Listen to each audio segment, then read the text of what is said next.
That is up to you, sir. You be the chair. Trying to conclude your conversation. Be respectful. It doesn't happen often, so deal with it. Yes, sir. We got four. Yeah, That is not a more than seven. half. Yeah. You don't know who's gonna tutor math, remember that? Yes, and my daughter teaches math. Good evening, it's 7 o'clock. We'll call the meeting to order. Karen, would you do the roll, please? Commissioner Young, Here. Commissioner Batty, Here. Commissioner Miller, Here. Commissioner Keen, Commissioner Brink, and Commissioner Kubal is online with me. Geneva, if you could. I'm here. Can you hear me? I can hear her. She's here. She's online with me. Okay. So she is here.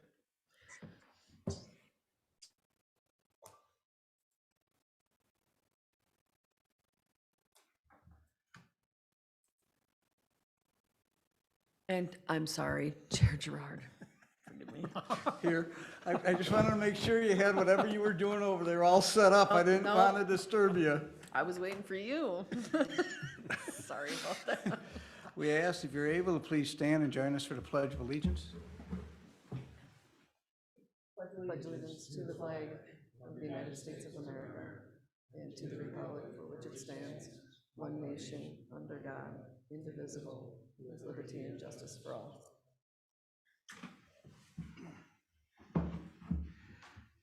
Chair is looking for a motion to approve the agenda as presented or with any changes requested. Second. We have a motion and a second. It's not available. All those in favor signify by saying aye. Aye. Aye. Opposed? Abstentions? Motion carries. And Karen, you can hear from Geneva there that, I'm trying to figure out how to turn her on so we can hear from her, but she does chat, the chat function, so, she can emoji a thumbs up or down. yeah. That works for me. If you just let us know what it is. Item 5 on the agenda is the annual election of officers for the chair and the vice chair. The current chair is looking for a motion for the chair. Young? I move Mr. Gerard as chair. Second. I have a motion and a second. Any discussion on the motion? By acclamation. All those in You're favor? toast. All those in favor signify by saying aye. Aye. Opposed?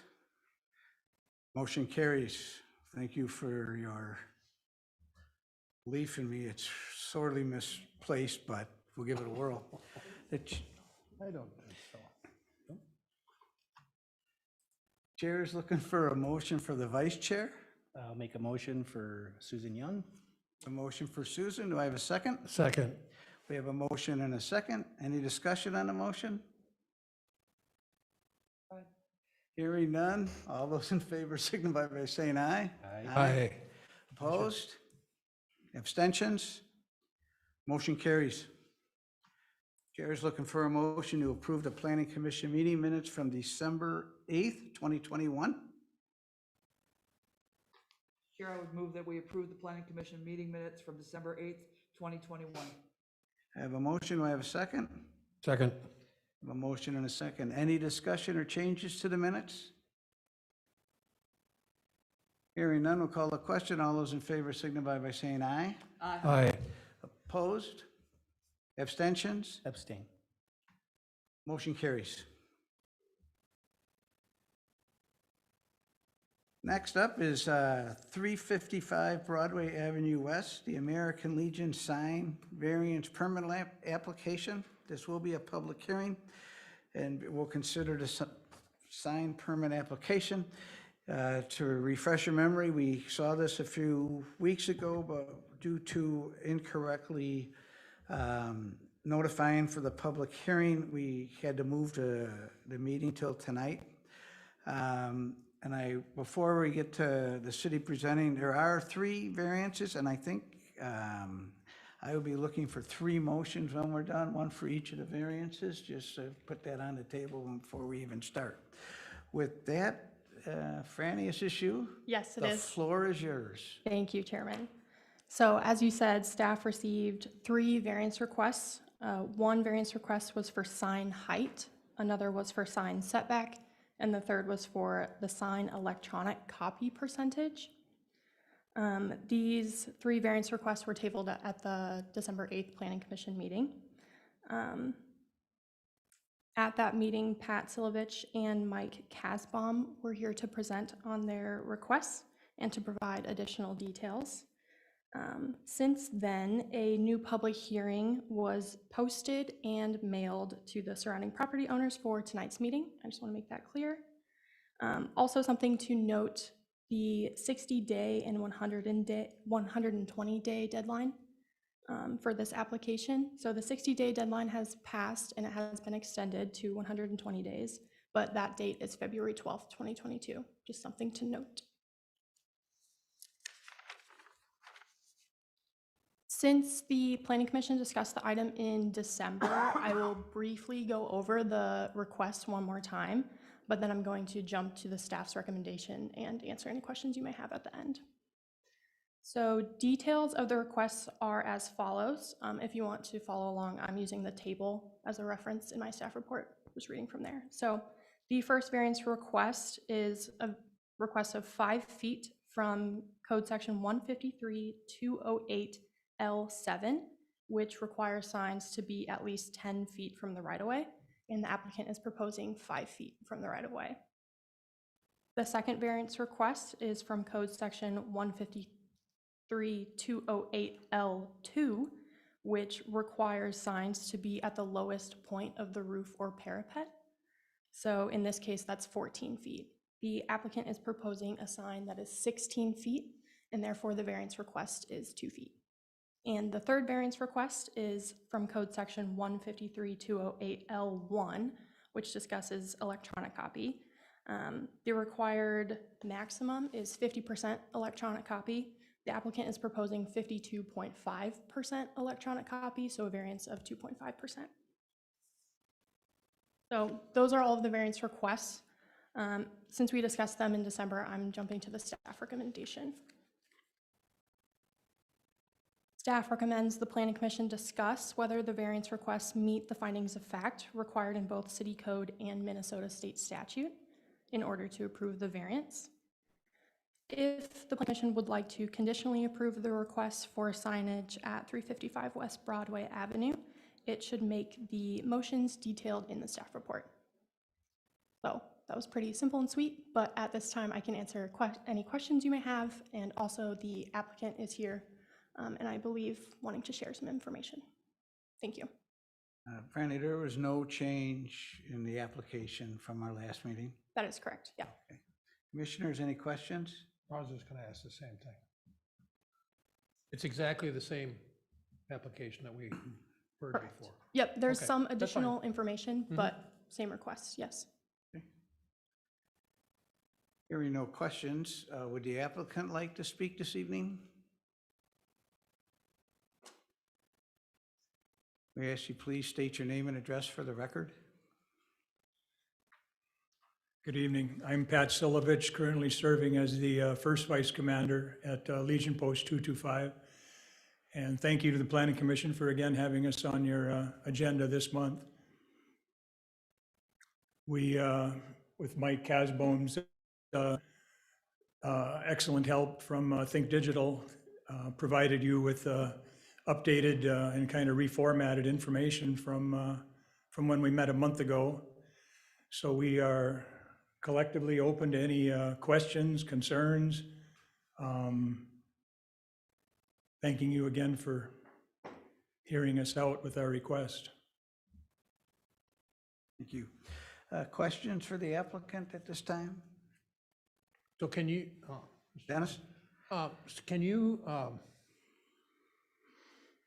okay, you said that the information was reformatted, I mean, are you just talking about the graphics of the presentation, or was, so there was no physical changes at all to the layout or the size of the sign or the No. size of copy or anything? Okay, Nope, that's fine.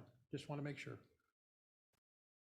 we were very thoroughly satisfied with the end product that we, came with last month. Kevin? So I wasn't at our meeting in December, but I've read the minutes and I've went through the notes. I guess when I look at this, my first question is, why are you wanting to place a sign in that location versus up near the corner where there's a lot more room? Up near, The intersection of Broadway and where Tom's near Auto Third, is. near Third Yeah. Street. Yeah. Well, I Away guess away one, from where the trees are to the opposite end, where your front of your building is. yeah. I think one of the main reasons we wanted out in front of our courtyard area was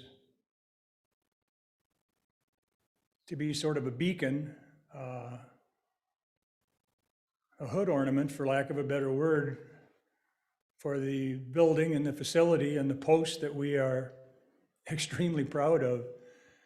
We had talked about putting it in the middle of our existing patio area, but we all thought it looked better pushed off to the far corner of our property near those double doors that enter into Hall A.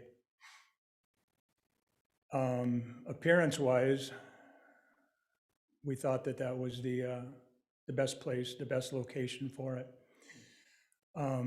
When this first started, again, going back to roughly 3 years ago, I thought that our sign might actually be sitting up on top of the tallest part of our building overlooking Broadway. But then when you start studying the codes and everything and how they're written, obviously that is not an option whatsoever. So freestanding pole out in front of our building that we thought to be the best location is what we decided to go with. Thank you. The reason I ask that is obviously, near the intersection, you would not have some of the same challenges we have with the variance requests. Secondly, as I drove by there earlier today, even though the trees right now that are on the opposite corner don't have leaves on them, when I look at the rendering and I see when the leaves are fully bloomed on those trees, it seems to me it's going to obstruct the view of that sign. And it seems to me that that's not a great location just based on that. Yeah, I can 'Cause you won't appreciate. see it at all coming from downtown. I can appreciate that, but we're quite confident that if we're allowed the 5-foot setback so that we can be 5 feet closer to the sidewalk and subsequently to Broadway, we will take care of bringing the front end of those trees, 2 fully matured maple trees, into conformity so that when you're heading west, as you come underneath the, pedestrian overpass, you'll have a clear line of sight. And in the information that Mike sent out, I think those line of sight vision, whatever the correct word is, the blue line on the one drawing shows clearly by the time we're done with those 2 trees, the leaves and such won't be an issue. And we'll take it upon ourselves to, after the tree trimming we're ready to take on, we'll make sure that yearly or every other year, that growth is maintained so that, yes, we want people that, we're not going to we wouldn't put up a $45,000 sign if we didn't, have the ability for people to see it from as far a distance as possible, whether they're headed east or west. There's roughly 14,600 cars a day that pass the front of our building, and we want to be able to capture the highest percentage of them that we can. Susan? I have the same concern because where you're putting the sign now, if you're coming from the west, by the time you see the sign, you have to go to the roundabout and come back in order to get into your building. You'll see the sign and you really don't have time to make that quick turn by the, yeah, you know where I mean. Whereas on the other side of the building, if you're coming from the west, where most folks who are not as familiar with your place would be coming from 35 or coming from the west, then they've got time to see the sign, and they've got a couple of choices to be able to pull into your building. And it would also take care of, wouldn't need the variances. My concern on the variances is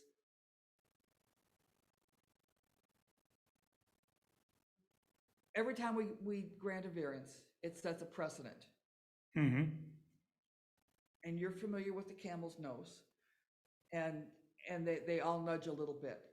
And so we have been fairly strong about holding a line unless there is absolutely no other way to configure or to place a sign.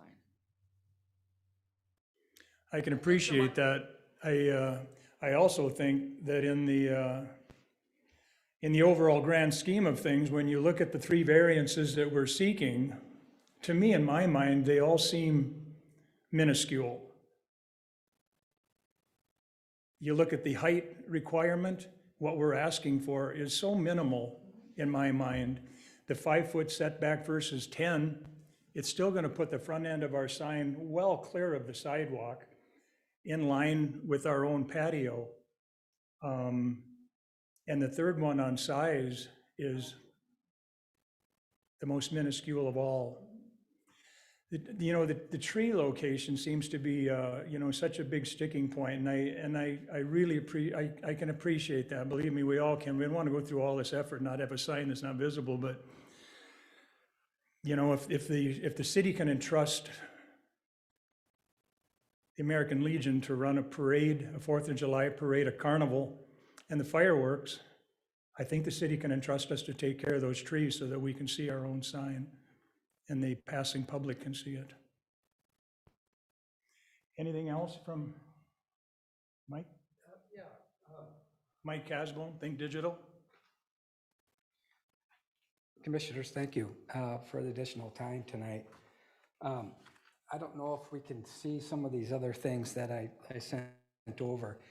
And Randy's bringing them up. They'll be on the screen shortly. okay, I thought a lot about what you said, and I understand and sensitive too when we talk about number of variances.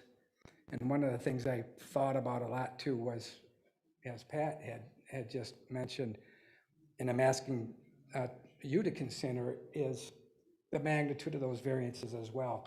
And one other comment too that you mentioned, Commissioner Miller, the location down in that corner, there is also a utility box down there. There's also going to be some setback from that. So that creates some other issues down in that corner. I'm assuming your property line ends right at that utility box? Well, there's actually a little area that cuts around that, so it brings it in even further. So on the next page, one of the when I went look back at the code, and I'm not the one that's interpreting the code. I'm just reading at this point, and I thought it'd be worth bringing up again when it talked about the lowest point of the roof or parapet. And I'm not quite sure if it seemed ambiguous to me. That parapet is the height that we're looking for the size, the height of the sign. The rest of the building also has, there's higher elevations there as well, but just so it was clear on what we're asking for, we're looking at that, roughly the peak of the parapet. So that would be the lowest point as I read it. Now, my interpretation apparently is different, but either way, 2 feet is roughly what we're looking for. And I think as you look at, if we skip down, if we skip to the next page, let's do the third, I guess it would be in this. One more, if you don't mind. When you look at it from the perspective of the driver in the street, the sign itself, I don't think it's going to look out of place. It actually, with the building behind it, the height of the building, it's lining up with that. The And the overall size too, I'm kind of skipping around, but the size, when I looked at the code again, if this building had tenants that they were leasing to, they'd have an additional 40 square feet, correct? So they would have 40 square feet and up to, 80 square feet and up to 40 square feet of digital display. Because they don't have tenants, it's 40 square feet and 20. Can we interrupt you here at this Sure. point? I don't think the size of the sign is an issue with us. I don't think it's an issue. I don't think you need to talk anymore about the size of the sign. I think we're concerned about the location of the sign. Okay, We're not concerned about the height of the sign, we're concerned about the location of the sign. okay. And I will just tell you that I think that photograph that's up there right now on that diagram is very revealing. And but I think if you were to look at, if you just took your diagram from, your rays radiating out from the point where the sign is and just slid that north, maybe 25 or 30 feet, you'd solve a lot of you're going to have to substantially cut back. I mean, right now, the trees, the way they are right now, and I believe that you will cut them back. I have no problem with that.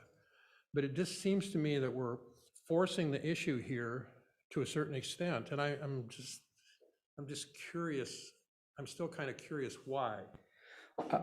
Well, I think when we looked at lines of sight, if you go from the plan view, which is a few more pages further, you'll see, you're gonna have to, it's gonna be the one right, numbered 13.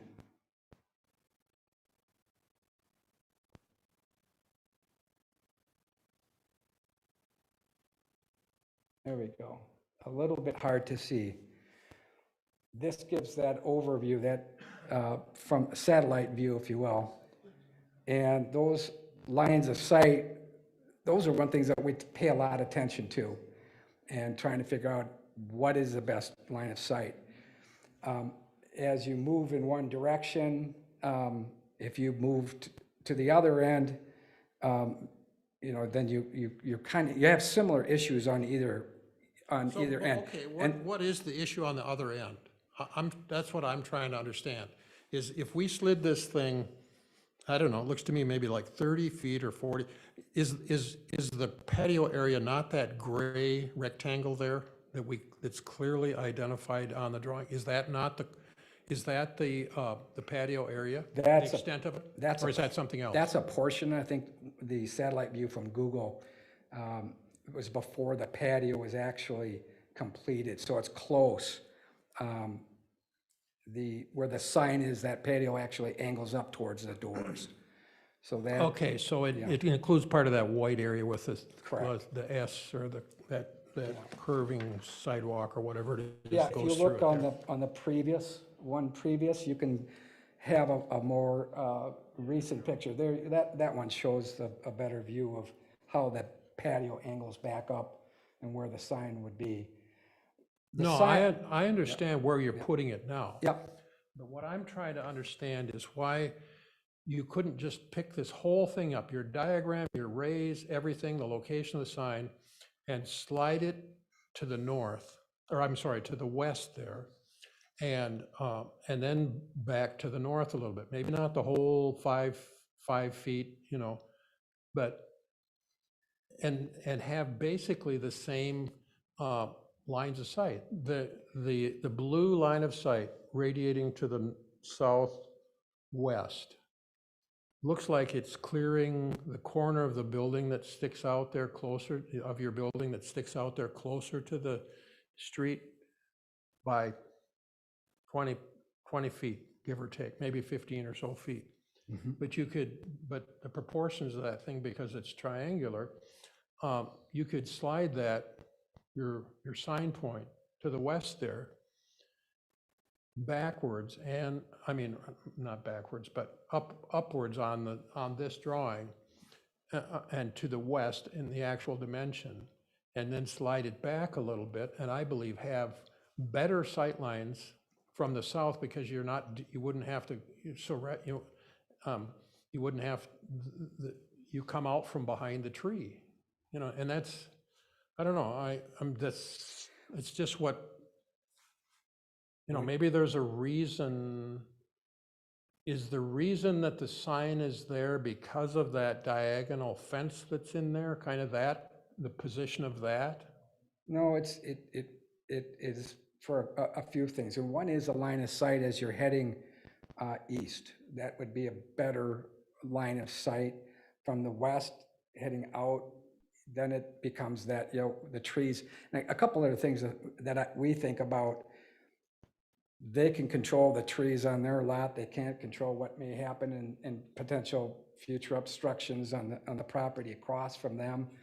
So, you know, we try to keep it towards that center. That gives them the ability to control what might grow, what, you know, trimming things back. There was also a concern about that. But what property are you talking about? Because doesn't the American Legion building extend to include that a little bit darker gray square, the smaller one that's closer to the street, or is that somebody else's property? Isn't that whole thing, aren't those two rectangles yours? Which rectangle are you referring? Well, it would be, it's on the drawing that you're looking, I'm looking at a different drawing, but on the drawing that you're looking at right there, it's the one that's right in the center. That's yours. And then is not the gray, there's a kind of a darker gray or tan, it looks like on that slide. On this other picture here, there's more of a distinction in the color of it. And, but is that not part of your visit as well? Yeah, that's all, everything except where the cars are at to the left is that auto repair business on the corner of Fourth. And just to the right of those cars is where our Hall D property begins. But I'm trying to interpret, it seems like we're making a mountain out of a molehill here, and I just, this is just like, we've had multiple sign ordinance reviews in here for one reason or another, and it just seems like we're making this more complicated than it needs to be. I don't see that you're gonna that you have to worry about anybody else on that whole block there, because you own all but the very west, 100 feet of it or less, 60, 70, maybe 80 feet of it? That's all your property there. Up to. So I'm still, I'm. Up to the you know, area maybe that. I'm just being dense and it's time for me to. I think though, one thing to remember, if we were to relocate the sign further to the west, to the left, we're gonna be running into sightline problems with our own building. Because our main entrance off of Broadway is what where the blue line that runs to the southwest is right now cutting right across the front end of our building. If you move the sign further to the left, 10, 15, 20 feet, people heading eastbound aren't gonna have a good look at our sign until they're already on top of that intersection. Excuse me, Pat, I'm if you missing could come up and speak here, only because then, you know, the multitude of people listening to us in the airwaves here, we want to make Okay. sure they can hear us. To repeat then, if you consider moving our post and our sign further to the west, we would further disrupt our sight lines to eastbound traffic by obstructing the view due to our own building. Okay, so then let's just address that point then. So this diagram, see what I'm trying to, I'm trying to place credence in what you've presented to us here. Mhm. And I understand lines of sight diagrams, and this is very adequate, I think, to understand what's happening. And if a wider line of sight, which is kind of what you're hinting at here to me with what you're saying about not wanting to move the sign position to the west, is that you want more, really, you want more of a better line of sight than what you're showing on your diagram. That's what. As much sightline as we can possibly Okay, all achieve, right, yes. That's fine. And really, Because we didn't, in my business, when we look at a diagram like this, or somebody comes to us with something like this, I mean, the extremes are usually the important thing. mhm. How wide this thing can possibly be. And what you're saying with this diagram, and I don't mean to be critical, but is that you really didn't show exactly what you wanted. You want a little bit more than what you're showing. Because if the dark blue sight line, the widest angle, was what you were looking for, then I think my argument holds. But it sounds to me like you're wanting a little bit more than that, and I can understand that. We are wanting a little bit more. I guess it's safe to say that.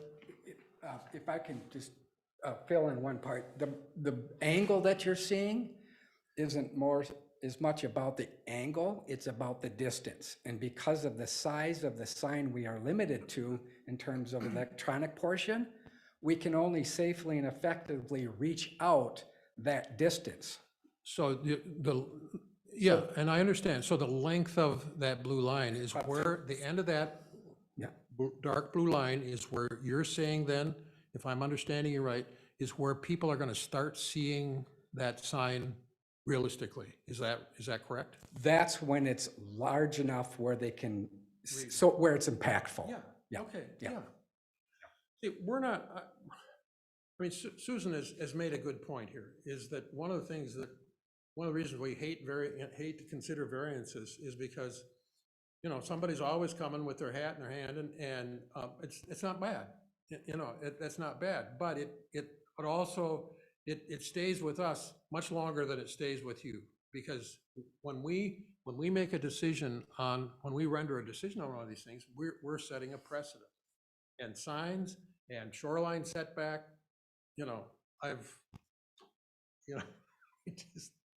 they just keep on coming, and so I was, we want to be supported, we're glad for your organization, glad for what it represents, want to be supportive here, but we want to make sure that that we couldn't accomplish exactly what you want to accomplish in a different way without all of the variances. I made the comment last time that if it had been up to me, I would have figured out a way to come in here with fewer variances. I think it just, but it is summa quod summa. It is what it is, and we're considering it as it's being presented here. But I still, now that you're saying that you want a wider line of sight, you essentially want that dark blue line rotated to a more vertical position on the one that I'm looking at, and a more horizontal position on the slide that's up there on the screen. I understand why you want to put it there. Another thing that we could throw on the table, a month ago when we presented, we talked about how nice it was having the shade from those two maple trees with the 4th of July carnival and the food vendors and whatnot.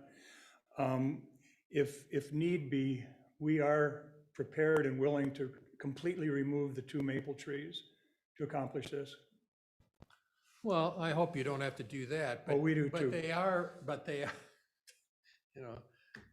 know enough about trees to know that they're close to getting out of hand. Because when a tree gets that size, they don't start, these trees are not to the point where they're growing slower. They're growing faster now, and it just. Yeah, it is problematic, and I know that trees in this particular location are, even without the sign, they're a problem, are going to be a problem. They're also very valuable for the Carnival and the 4th of July activities, and that becomes a very prime location for folks during the Carnival and the 4th of July. So I have a question, and then first I have a couple of comments and then a question.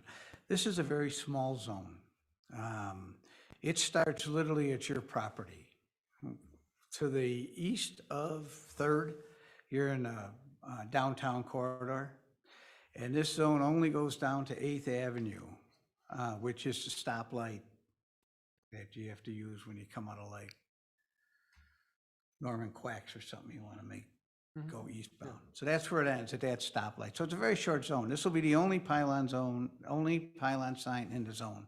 I thought Big Wheel Rossi was in this zone, but it's across the street. So, I'm trying to get, what do we have here? So everything else is monument signs, and it's probably also some of the area that's prime on Broadway to be redeveloped over the years as we infill between the freeway and, some of those houses will become businesses. We've seen it happen. So it's not a real big zone to begin with. So my question though is, your west end of your building, which is that gray with, it's got a little yellow dot on it. Where does that sit in relation to a setback? I'm guessing it's right on the property.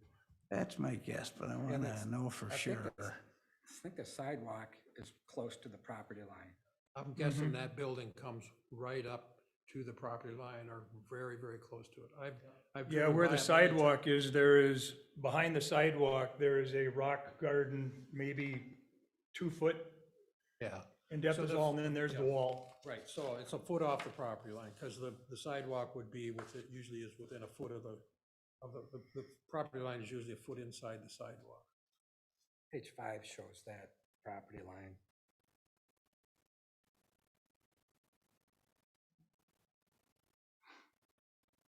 This one?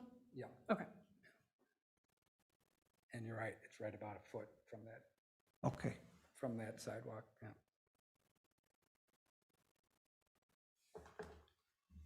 I'm sort of coming around to this 5 feet.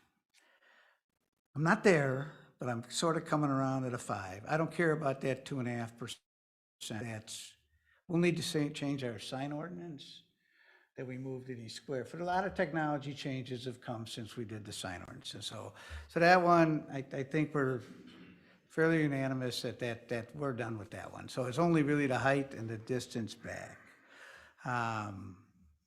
Can we come up with a compromise number? Somewhere between the 5 and the 10 that you guys can live with? Can you go 7 feet back or 7.5, split the difference? Because then they'll be in the middle of the tree. Oh, you are my arborist. Just going to put it back further into this.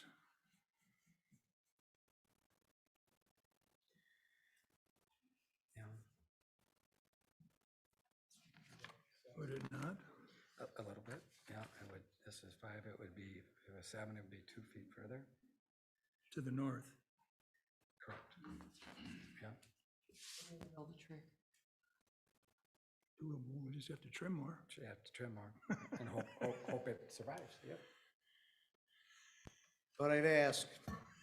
My father always taught me that life is a series of negotiations, and there's often times when I hated it when he was right.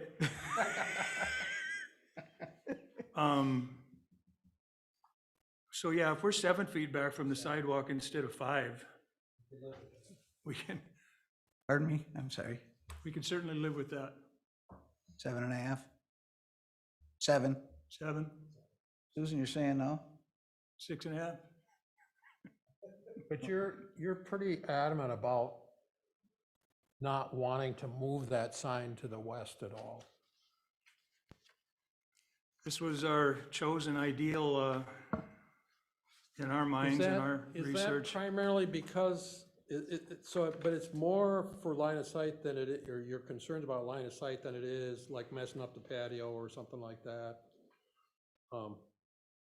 No, in fact, one of the things that we talked about, if this indeed is where we could actually extend our patio all the way to the end of our building and remove the slate rock and extend the enclosed fence patio, and that would put the sign pole inside of our own patio. We actually talked about years, not as part of the initial project, but you could actually turn the lower part of the sign pole into a wraparound table for 4th of July elbow resting or what have you. But it would have to be in part of our enclosed area to accommodate that. Now we're talking. We had, And the 16-foot height, is that to that, I'm not sure it's actually a parapet, is that the little bumps that come up? Yes. It'd be- I it'd think be- they're architectural All parapets. of the architectural, Yeah. the parapet is everything that extends up above every part of the exterior wall that extends up above the roof surface itself. The bumps. In this This case, No, case, it is no, the not the bumps. little triangle things. No. no, I think they're telling me that they're gonna put this on. Where's the front of the building? See, if you go to page 23 of the staff, oh, here we go.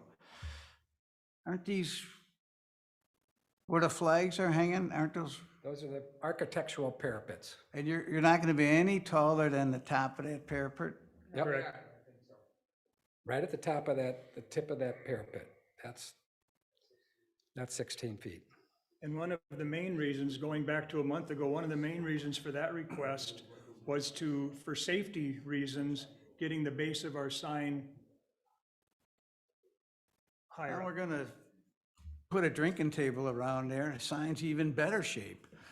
I don't know. All right. All right. Kevin? Well, even if we move the sign down to the west and put it in the patio, it's still not gonna meet the setback requirements. You are correct. So that's why I put him through all the work. Well, I like the little. Hey, would Tom's Auto lease you guys a piece of his land on the corner there and you could just put it on the very corner? I mean, that would be a simple solution. You know, we lease cell towers out all over town. If you would let us put it where our existing old sign was, we'd love that, but it would be hanging right to the edge of the curb. Yeah. All right, any other questions? Hearing none, this is a public hearing, so we'll come back. We may come back to you guys for more questions, but we do have a public hearing to hold this evening. The way that'll work is that we will officially open a public hearing. We will ask anyone who wishes to speak to this issue to please come up to the microphone, state your name and address for the record, spend a couple of minutes telling us what you think of this variance. If they're online, they will speak from the ceiling to us. Once we have heard all parties who are interested in speaking, we will close the public hearing. It'll come back then for more discussion and a decision by the Planning Commission. So we'll officially open the public hearing at 7:44 p.m. Does anyone wish to speak to this application?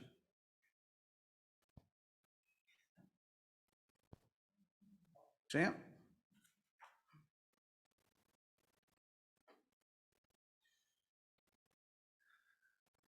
Good evening, Planning Commission members. Tonight I'm going to wear two hats. My name is Sam Husnick. I live at 86th Street Northwest here in the city of Forest Lake, currently serving on the city council. But I'm also a life member for the American Legion. I think their argument has been more than adequate. What I'm here to tell you is that I'm really glad to hear that there's been some consideration about reviewing some of these ordinances. One of the things was the technology thing where we're that close, where the new technology demands that we need to really look at that, The other thing too, as far as the height of the sign is concerned, it just seems to me when we worked on this thing 25 years ago. Come on, Paul. Don't remind me, Sam. That we always use the mean height of a building, the mean height of the roof. I think some cities do that. So in other words, you got kind of an average height that you can use, and it's not more to accommodate. And so all I'm saying is that there's several of these ordinances that I'd like to see us take a look at them and review them again and it's been a nightmare for 25 years or more, but we have to continue on and try to keep up with the times, I guess, if nothing else. As far as the setback, I think the request for the setback, I don't know what else you're gonna do there. You know, it's just one of those things where the building is up to the lot line. It's been there for 100 years. The newer part is back a little bit, but anyways, I just want to make a couple comments about how glad I am to hear that you actually reviewed that and took that into consideration for the extra size of the sign because of the new technology. So thanks. Appreciate it. You. Anyone else wish to speak to this? Sir, come on up. Please state your name and address for the record. Yes, good evening. Thanks for the opportunity. Jerry Peltier, I live in Finley Court, lifelong resident of the area, and I think I like the job you're doing, looking at the future and not the past so much. One of the things I'm encouraged about with this sign is the technology that it's adding to a corridor. What'd we say, 14,000 cars a day? That sign is capable within a matter of 30 seconds by the staff inside that Legion to go on the computer and put up emergency messages.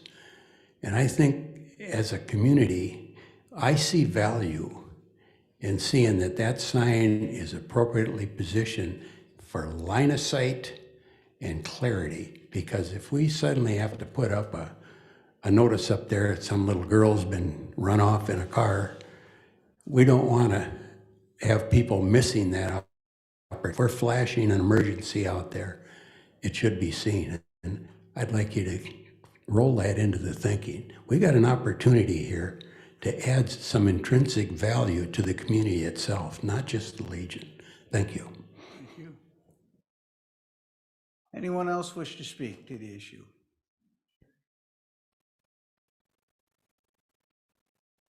Karen, do we have anyone online who would like to speak? No, there's no one. Geneva had just asked if they move the sign, would they still require a variance?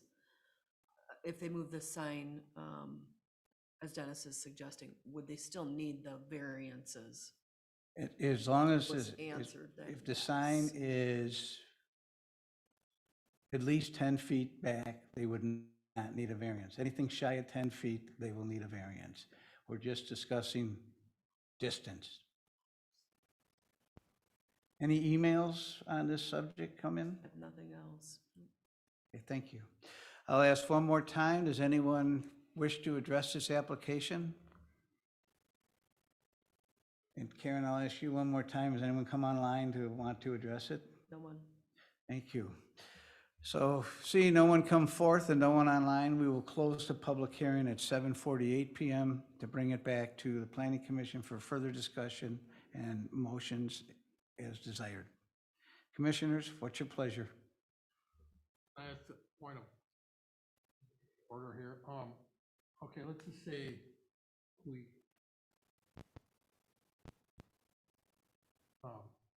talked for a few minutes here about a compromise, and I'm wondering if, how that is handled when you have, can we grant a variance for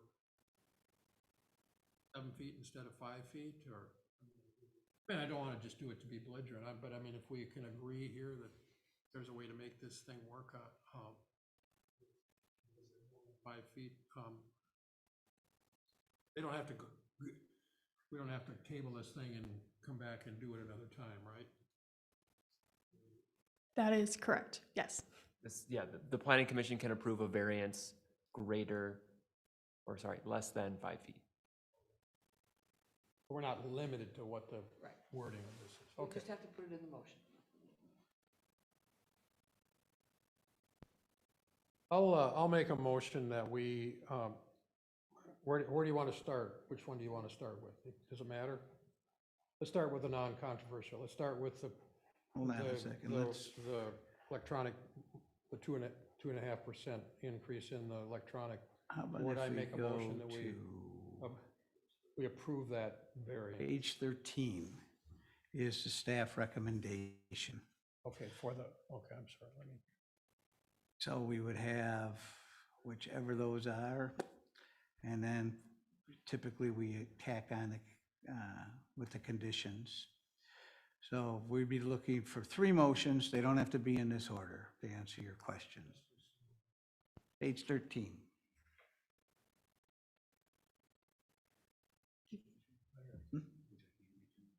All right.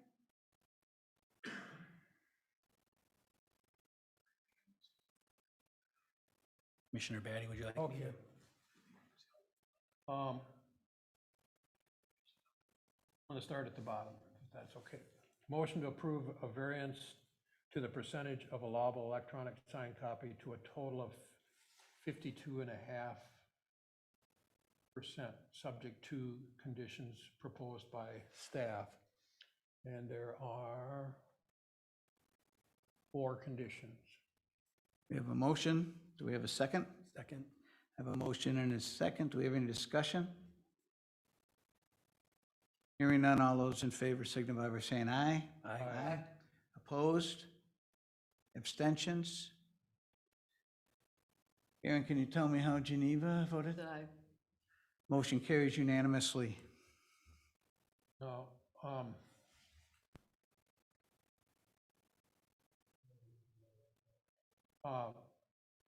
Mr. Chairman, I'd like to make a motion to approve a variance to construct a sign exceeding the maximum sign height to a total height of 16 feet, subject to conditions, the 4 conditions proposed by staff. Second. I have a motion and a second. Any discussion on the motion? Hearing none, all those in favor signify by saying aye. Aye. Opposed? Abstentions? How did Geneva vote? Did I? Motion carries unanimous.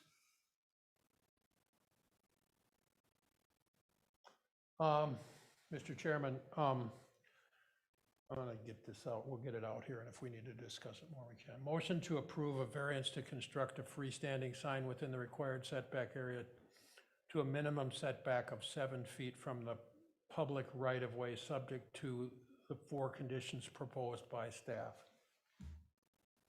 I have a motion. Do I have a second? I'll second. Discussion on the motion?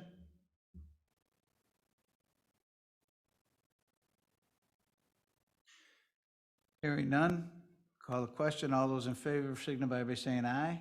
Aye. Aye. Opposed? No. Abstentions? How did, Says aye. aye? Motion carries 4-1.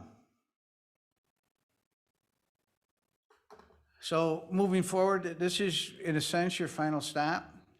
If you agree with the decisions made by the Planning Commission tonight, and no one in the public comes forward and wants to contest it, it'll stand as it is.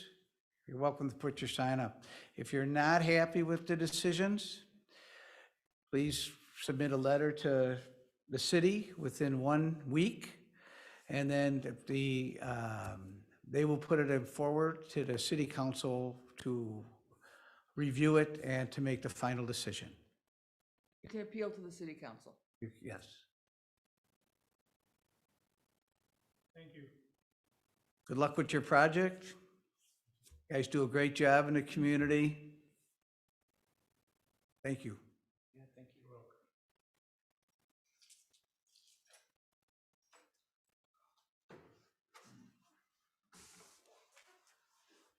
Item 8 is the MXR1 zoning discussion on zoning district lot standards. This has been an ongoing discussion we've had, and I'm sure that we're going to be dazzled once again with further information. That may be a strong word, but I hope that we have enough information for you. This, yeah, as you say, Chair, continuation of an ongoing discussion. Bringing a presentation up here. So at the the Planning Commission's last meeting, there were a number of different topics of discussion. I kind of summarized them in the staff report with kind of brief lines. There are a few items that are explored a little bit more in depth in the staff report. At the last meeting, lot widths were discussed. We talked about potentially there being some comfort with going down to a total of 65-foot widths. There was some conversation about trails and sidewalks and ensuring connectivity in future developments to the existing trail and park system. Density was discussed at the last meeting, along with parks and parkland dedication and residential facades. And those three areas that I just listed, I covered a bit more in detail in the staff report. I'm gonna jump into parks and parkland dedication and leave density for later in this presentation.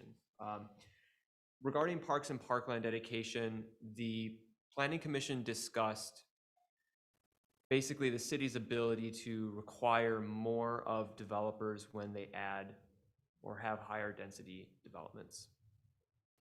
There are basically two suggestions that staff has in order to ensure that adequate parkland dedication is provided to the city. One option is the city requires all 10% of land in developments to be dedicated, as opposed to a combination perhaps of parkland dedication and cash in lieu, or in some cases, all cash in lieu has been accepted. Another strategy the city could use to basically get more funds for the establishment of new parks is to increase the unit fee, which currently is $2,500 per residential unit. So those are kind of two areas that the city can look at to generate more either parkland or cash. A couple comments. There was some discussion about, when we have higher density, well, should we increase, maybe perhaps have a tiered structure in the code? And actually one does currently exist for developments that have over 6 units per acre. Any additional unit per acre would require an additional percentage. So in a 7 unit per acre development, 11% would be the required parkland dedication. Before I move on that one, are there any questions? Percent of what? The developable area of the development. So parkland dedication, when you, Oh, okay. you know how that works. Okay. So the net high then? It's off of the net high, or is it off the total acreage?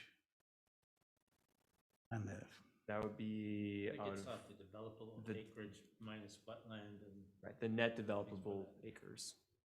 and then is that all highland or? So areas that are not developable, including like steep slopes and bluffs, would not be accepted by the city. And they would be. As part of the land dedication? Correct. Okay. No climbing walls. So if there are any other questions, I can answer those. Otherwise, I'd move on. So why are we discussing park dedication fees? Is there some concern by someone that they're not adequate, or? That was I brought this up. And the reason being that as we are getting more dense, with more houses per area, do we need larger parks? It was one comment. Do we need more parks? Do we need larger parks? And so I asked for it to be thrown out there. I'm not saying it's right or it's wrong, but just to see where we sit and see if we need to modify it. There was also discussion on that same, we discussed the parks. Well, maybe we just get more trails instead, or we get sidewalks on both sides of the street. So I'm not saying at all that we have to change this, but I think as we, No, I understand where you're as we coming start looking at this, what other areas in this do we affect? Well, there's one area here, one aspect of this whole park dedication thing, I think that needs to somehow be factored in here, but there has to be a point where the law of diminishing returns kicks in on the low end here of this. And there's got to be a minimum size of property dedicated for property that makes sense. It does, at least on the surface to me, it doesn't make sense for the city to develop a whole lot more smaller, mostly smaller parks. I think we need to figure out a way to get larger parks. I just had a point on that, with some of the potential developments that staff is reviewing, there is definitely a concern for, how do you don't want to just require a park any old place. If you have developments that are going to be abutting each other, it would make sense to have the parkland for each of those parks be congruent so that the maintenance and the use is all a little bit more streamlined. So it's just, I guess, maybe a point or a note for you. Contingent, not congruent. Contiguous? Contiguous, contiguous, not Apologies. congruent. Congruent is they'd all be the same shape. Yep. And/or it could be just money that you could pay Sure, for the city and eventually do a larger park if that's what you want to do. Yeah, in some circumstances that is maybe the better path. Yeah, with smaller developments, maybe there's developments that are abutting some place where there's a large enough park. The only issue with taking money has been the history. Buy the land. And land is expensive. So it's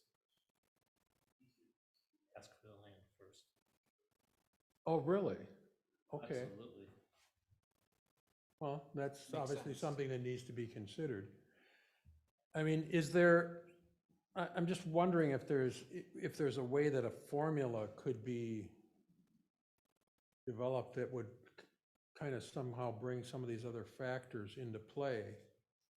Such as, Well, this whole thing, the thing with size, type of property, the topography of the property, the elevation of the property, from the standpoint of whether it's wetland or not, those kinds of issues.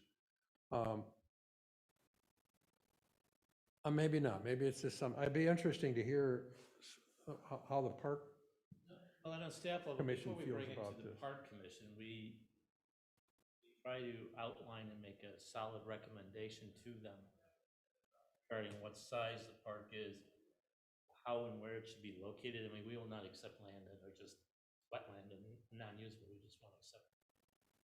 And we realize as well that a half-acre park in most cases isn't a good park. It's, unless you're putting a top lot in somewhere. So we're cognizant of trying to make them larger parks. And like Nathan said, as development, especially on the south, comes together, we're trying to match the parcels that are being developed, and so that we have 3 acres here, 3 acres here for that development, another 3 acres, so we do get a larger park. Maybe I think we're agreeing with somewhat of that smaller parks don't always do well. so the process right now, but as far as the park commission or staff at least weighs in on particularly a development. That's kind of what we're. We have pre-development meetings with the developers, and we try to come up with that solution before we get. So that basically we're not negotiating against ourselves. Yeah. You understand? That makes sense. So, and then the park commission, as an advisor, will say if they like it or don't like it. I think we're pretty intuitive on what the needs are, and for the most part, do a pretty good job with it. Susan?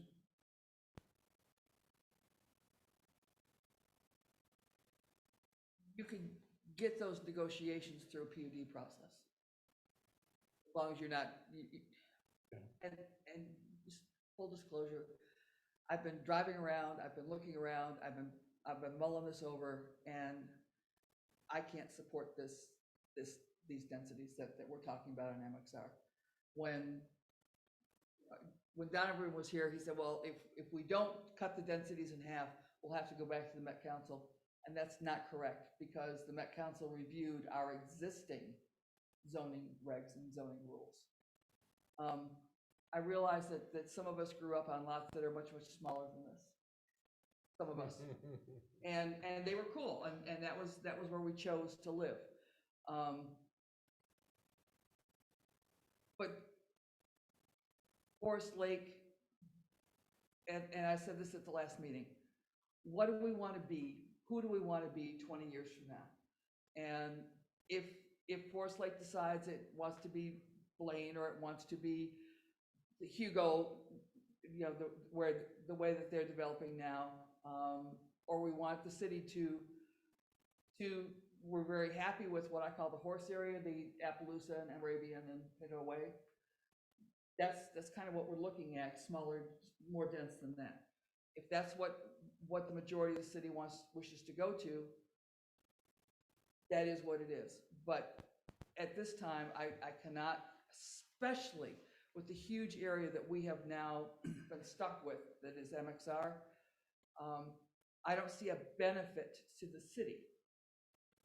Benefit to developers, but I don't see a benefit to the city of this kind of density in about a third of what we're looking at as our developable area. And What's that high? yeah. Yeah, because I mean, we've got this corridor around 61. Well, what would be some benefits, right?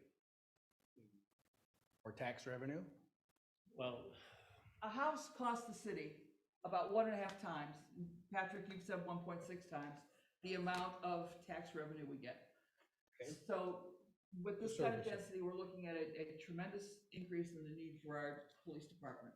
We're going to need significant increases in water, in our sewer needs, in our public snow plowing needs.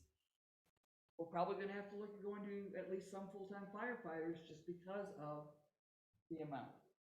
And that means that because we don't have a lot of commercial or industrial development here, that the tax increases for all that are all on property owners. When we had the developers in here, they weren't saying that anything was going to be more affordable. These lots they were looking at, these size lots and the houses that they were put there, minimum 600 to 800,000, and then you're going up. So we're not getting more affordable properties. I have driven and I have looked and I have tried to think about Forest Lake and the folks that move here. They want to be able to do the snowmobile stuff, and they want to do the lake stuff, and they want to ice fish, and they need room to put those things, those toys, along with their 2.5 cars, because they're not one-bedroom homes that we're talking about. I don't see advantages to the city that keep Forest Lake being something unique. I don't see a benefit to the city in terms of affordability of more affordable homes. I don't see an advantage to the city as we look at our permeable areas and the kinds of stormwater facilities that we're going to have to build and maintain. I don't see those benefits. So I'm going to keep listening politely. I'm going to keep trying to make this work in my head, but I don't see a benefit to the city and to the city's future of doubling the density in the MXR areas. So after hearing that, what would you say then are the benefits to the city? both spot on. I mean, when you make it more dense, you obviously have more people, so you have more traffic. You make it somewhat affordable, more affordable, but these days that's probably small. Basically, you just get a bigger population, more of a neighborhood feeling more like a city than a country, but people, really. I think a benefit is the eyes of who looking at it. Obviously, a denser development favors the developer more than it favors the city. Correct. Does a greater population benefit the city in terms of attracting business, attracting commercial Well, business? somewhat. When a large businesses look at coming to a community, they look at the number of rooftops, they look at income, so forth and so on. For example, if you want a Costco here, you know, they look not only, mostly, first thing they look at is how far away the last one is. But then they look at how many households are within a certain radius to qualify, and then what the income is. I mean, that's what most of these large businesses look at. Rooftops and But the cross on that is, where would you put a Costco here? I mean, that is not residentially zoned. I mean, we've got that MXR. We don't have, we're hanging our hat on hoping to get the development down there in Headwaters with the data center type thing. But we don't have a place to attract the next Tesla plant. So Or- you think it's more beneficial to change the zoning? But what is changing the zoning change? It doesn't change any of the points that Susan raised Unless about what you- benefits to the city. Unless you decide to take that edge down by Hugo and you change the zoning to an industrial commercial. Correct. And, Now you have an opportunity to bring that right, into the community. and you continue that corridor that really all that Forest Lake has done to mimic the Hugo corridor is Vinco. But you bring Kinda that like what corridor. Columbus is doing to us. Right, right, exactly. And staff has put in a huge amount of time on this, and I've worked really hard to try and get this in my head to where I believe it's a good thing for the future of the city. And I can't get there yet. I just can't get there. I don't see long-term benefits to the city and the residents of Forest Lake of doubling the density in the MXR areas. So let me just bring up the other side of the coin here that I have put some thought into. And that is what I'm going to call keeping up, and I believe that and I'm not necessarily talking about keeping up with the Joneses, that type of keeping up, because I mean, if we're going to attract a big data facility or something like that, it's right now with the conditions that exist just in the North Metro here. And I'm not talking about South or West or East or I'm just talking about the North Metro here.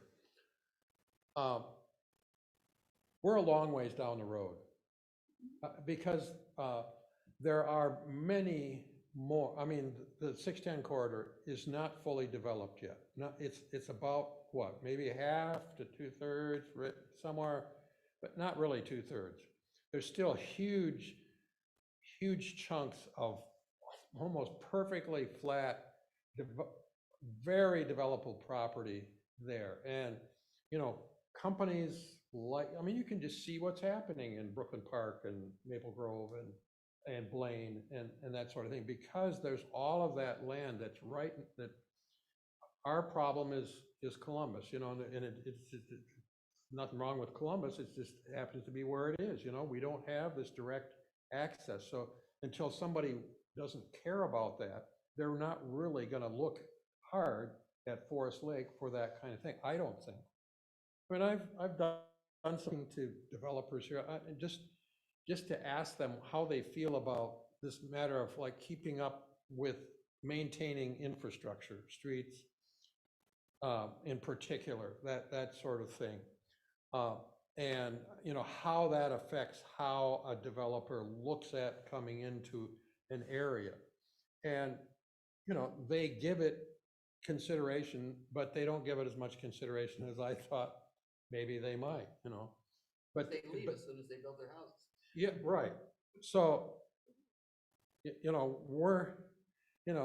don't, this sounds terrible, but we don't have to have pristine roads to get developers to come in and want to build houses. We don't. But I mentioned it, and I don't want to beat it to death, but there's a tipping point, and we've all seen it in other communities, particularly small rural communities. There's a tipping point that comes when you don't keep up your infrastructure, and it starts a downhill slide that is really hard to turn around. I mean, momentum is a really important thing, and that's what I have wondered here is, how does momentum come into this whole process of striking a balance between coming, making it inviting for a developer to come in and want to build houses, and us keeping up with in my mind, there's kind of two areas when it comes to infrastructure. One is maintaining what you have, and the other one is being able to develop the new or expand what you have to be able to accommodate what's new, what's happening new in either business or residential. And I know that's not an easy question, and I really don't know what the answer to it is, because there are, particularly in a large metropolitan area like this, there's a lot of different approaches being taken to that. I mean, you go down south and they've got pristine roads for the most part. You go through Egan and those communities down there that are directly south of, I mean, you get outside of Edina and Bloomington and south of 494 there, and they have done a darn good job of keeping everything look nice. And I'm not saying that it's terrible up here and that sort of thing, but I think we're slipping a little bit on maintaining our roads and stuff like that. And I'm just wondering, and I realize you can't just it'd be nice if we could just isolate one problem and solve that problem, but you can't do that. That doesn't work in a community, because there are just so many different aspects of this that we have to, I've, I guess I'll use the word lamented, what's happened to North Shore Trail. It's just, in my mind, it's a really big problem. It's just kind of getting worse, and we got to do something about it. I'm not saying that it's totally the city that has to do that, but we need to do something. And It's a city street now, it's not a county road anymore. well, that's right, I guess so. Maybe it is just the I would city's agree that challenge of keeping up your roads, we're right in the middle of it. We have a big challenge, and we've been trying to address that for at least the last 3 years. As far as new development goes, that's on the developer. We do not put new roads in their infrastructure, and they are responsible for putting all the infrastructure in. And I So understand that. And we've don't got take my, that. don't take my comment as an insult or that I'm No, mad I at don't somebody get or insulted upset. easily.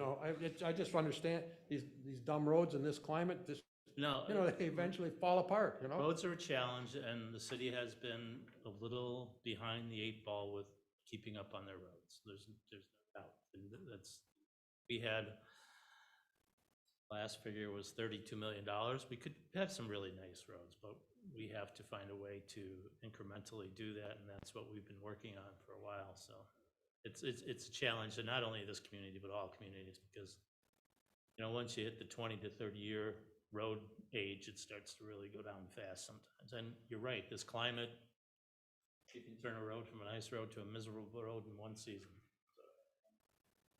And the trouble is that once you grow real fast and you do this density thing, that just gives you more things that you have to take care of. You better be doing some crack seal, you better be doing some mill and overlay in those first 6-10 years. And I will tell you that the northern suburbs and Forest Lake in particular, we are not folks that like to be taxed to take care of our maintenance needs. We just aren't. I happen to work for a city that is over 300 years behind in when we look at the roads we have to rebuild, it's gonna be 300 years before we're gonna be able to get to the roads that we should have done 20 years ago. At the rate you're doing it. There's no money to do No, I it. So, understand. No. but my concern is that getting a lot more houses and significant more density is not going to help us with those maintenance and future cost needs. It's going to turn it in the other direction. So So there's bringing us, not a formula for No. additional taxable property tax value. I I mean, this is what people throw at me, you know, is, oh, we're building all these new houses. That means there's, you know, that means there's all this No, new. there's property study after, tax coming in, you know, study stuff after like that. study shows that it And I know costs that. more for a house Yes, and businesses pay the freight. yes. That's the reality, and we don't have enough businesses paying the freight. And I don't know that I don't know that we can overcome this kind of separation thing from, you know, arterial, you know, and traffic and, you know, that sort of thing to overcome that. I guess that's, I hate to be negative, but I don't know. There's just so much other property that's better positioned that is gonna get snapped up first and before we're gonna be able to, I think, make significant strides in that. I guess I've kind of come to that conclusion. And 30 years from now, that's gonna be used up, and then our properties and our land are going to be, you know, even more desirable. The other thing is, you know, being a farm girl, if you use up all your land in the relatively short term, then you don't have folks that are gonna be building here and creating jobs and building things 10, 15, 20 years out. Most people don't think about using up land, but I'm not sure that I understand that we concept. Oh, we yes. need, yeah, I don't think that we need to be in a real big hurry to say, yeah, let's go real dense and build everything out right now. I don't think we're saying that. What we're saying, I think, is let's take a look at this district and see if we should be doing something different. So to rein it back in, I appreciate you guys have solved most of the world's problems in the last 15 minutes. But if we can roll her back to a much more microcosm area, one of the things, and so now that we've thrown your whole presentation out the window, thank you very much. I had asked Nathan if they could look into what have we actually been approving to sort of see where are we at? And I don't know, but I thought that it would help if, are we actually approving everything that's already smaller? And so this is just following up that it's getting us where we already are, or am I way off base here? So that's why I asked him to do it, and I have no idea what he's presenting here. So Nathan, it's once again all yours. Thank you, Chair. What's you can see on the screen right now is what information we were able to find on major subdivisions that have been approved since 2010. These are things that we found in the city's records. So the information provided on this slide shows the standards that were associated with these developments. Anything shaded in blue is something that would not be up to the current city standards, and they were likely approved through the planned unit development process. So as you can see, a number of the developments did not require PUDs or deviations, and a few of them did. So it looks like in terms of the common, for those developments that did require some deviations from the city code standards, minimum lot size was one of those, ranged from over 7,000 square feet per lot to 12,000 or just a little bit over that. Minimum lot widths are ranging, I would say wildly, from 47 at a minimum to 80 at the top, 55 to 80 in Chestnut Creek. And then side yard setbacks were another point where deviations are required, and they ranged from 5 feet on a side yard in circumstances where there's a garage, and 7.5 feet to 10. Susan? If we keep our MXR where they are, we still have the ability, if somebody is willing to come in and say, we're going to commit to X number of houses as part of a PUD that are at 80% AMI. Or we're going to commit to do something for the city to the benefit of the city, more than just trail that links to someplace else, we have the ability to go more dense. The other thing that really concerns me is if we do these proposed densities on the MXR, then we're gonna start doing the PUDs even denser.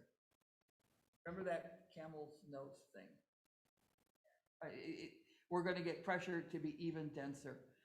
We have the ability to get dense in special situations where it would be a real benefit to the city, where we could get something out of the density. But if we're already pretty darn cramped, and folks are saying, well, I can't come here and develop unless I get even more, then we're back to city lots. And I don't think that we think of Forest Lake in terms of city lots or first ring lots. Do you think we lose opportunities from developers because they look at our standards and go, we can't build a, we couldn't build on a 7,000 square foot lot? Or do you think they just pass us over because they don't? Frankly, it is possible that a developer will decide to forego a development because they can't make the development pencil. What that means is they feel that they need a certain number of lots to realize a return on their significant investment. And they, maybe a neighboring community or somewhere else has standards that meet what they need. Do you feel that if someone was seriously looking at Forest Lake, would they call the city and have that discussion with you and say, what's your planning commission like? Would they be open to something like this, or should we just go somewhere else? I think that's a really insightful question. The purpose partly of the pre-development meetings that the city holds with developers and partner agencies is to identify some of the challenges that are perceived with a development, and we'll certainly not throw a concept or sketch plan that they give us away because standards don't meet the zoning code. We're going to have a conversation about, what you're proposing doesn't meet the standards. This is the process that you need to go through, and this is what we've heard from the Planning Commission in the past. Here's what we've done in the past. So you would potentially It's get that pretty common, conversation. actually, yeah. Okay. And I guess that gets back to the policy thing of we could cut our minimum lot areas down to 4,000 or 5,000 square feet. And we could have, developers coming out of the out of the woodwork. What does Forest Lake want to be? How do we see ourselves? And as I look around and as I drive around and as I talk to people, if they wanted to live on 4,000 or 5,000 square foot lot, there are places to do that. And again, is there a reason that we're not willing to say, okay, developer, you can go someplace else, and 5 or 10 years, you're probably going to want to come back here. I'm a really competitive person.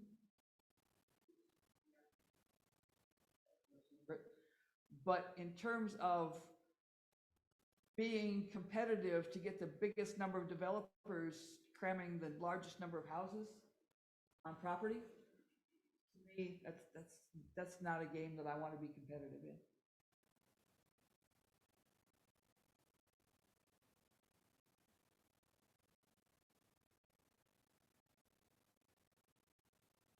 Does, you got a planning commissioner online? Has she been? She had asked about infrastructure, and doesn't the upkeep of the roads, once a developer has installed them, the upkeep falls to the city? And I just answered, yes, it does. And as we heard tonight, all the ponds too. Yeah, you missed the one pond discussion. But Nathan had plenty of business cards, I so have life was good. pond discussions Give with 'em all my away. neighbors. Area where the only storm sewer is ponds.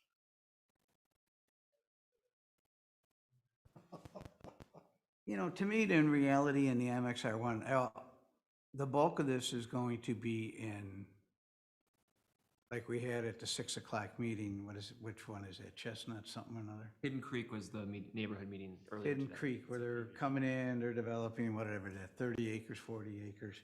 I don't think we're really looking at the guy who wants to build 2 houses, you know, it's gonna, so potentially a PUD may be the way to go instead of shrinking our lot sizes as a compromise. But then we would really need a list of what gets you something smaller. You know, the idea, like you say, that it's just a trail, that's not gonna cut it, you know? If I'm gonna allow more density, maybe I not only need the parkland, but I need the park developed. Or I need sidewalks on both sides of the street. And I think we've kind of sold ourselves a little cheap in the past. No, we kind of haven't, we have. Oh, Yes, we have. yeah, and And it's been, well, that developer might go away if we didn't. So where's the loss?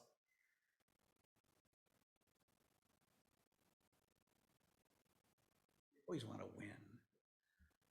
It's just a problem. But What I'm do you not wanna sure, win? that's the problem. What is a win? You know, I don't have a problem with smaller lots.